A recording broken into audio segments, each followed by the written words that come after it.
सगळ्यांच्या परिचयाचा असलेलाच आज आपल्या शाळेमध्येच नाही तर संपूर्ण महाराष्ट्र आणि भारतभर या दोन महान नेत्यांची जयंती एका दिवशी आपण साजरी करतो।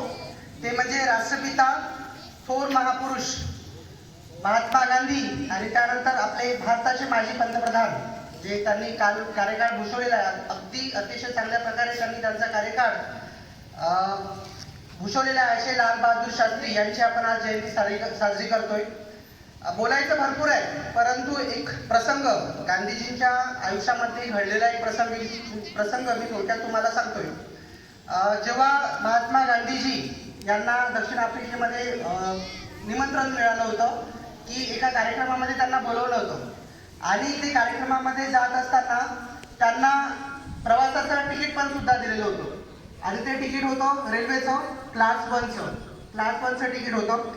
तेव्हा ब्रिटिश आपल्या भारतामध्ये ब्रिटिश होते आणि ब्रिटिश आधीपासूनच कृष्णवर्णीय असं भेदभाव करायचं आणि सावळे गोरे असा रंगभेद करायचं आणि आपले भारतीय म्हटलं तर थोडे दिसायला सावळे असतात आणि त्यामुळे महात्मा गांधीजी रेल्वेमध्ये गेले, क्लास 1च्या डब्यामध्ये बसले आणि परंतु त्यांना तिथे हाकलून दिले।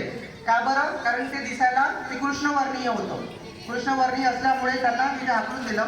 परंतु त्यांनी म्हटलं की माझ्याशी तुम्ही असा का भेदभाव करताय, माझ्याकडे तर क्लास 1चं तिकीट आहे आणि मी त्या तिकीटच्या अधिकाराने मी या डब्यामध्ये बसलेलो आहे, पण तरीही त्यांनी कुठलाही न ऐकता त्यांनी कृष्णवर्णीय असा भेदभाव केला, काळा गोरा असा भेदभाव केला आणि महात्मा गांधीजींना त्या स्टेशनवर उतरवून दिलं।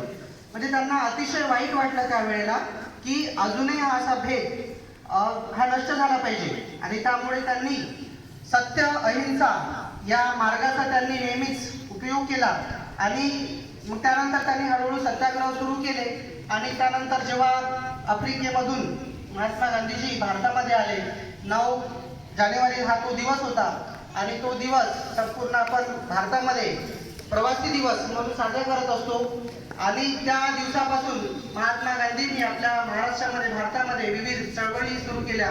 त्यामध्ये निर्भीकाचा सत्याग्रह असेल, दांडी कायदा असेल, जो मिठावर जो ब्रिटिशांनी जुलमी कर लादलेला होता तो कर नष्ट करण्यासाठी महात्मा गांधीजींनी दांडी सत्याग्रह केला। अशा प्रकारचे अनेक स्वातंत्र्य चळवळीमध्ये सुद्धा त्यांनी मोलाचा हातभार त्यांनी निश्चितच केलेला आहे आणि त्यामुळे आपण सगळं त्यांना राष्ट्रपिता ही पदवी आपण दिलेली आहे। आणि अशा प्रकारे मी थोडक्यात आपला शब्द इथे संपवतो। मला इथे बोलण्याची संधी दिली आणि तुम्ही शांत चित्ताने ऐकलं त्याबद्दल तुम्हा सर्वांचे आभार व्यक्त करतो।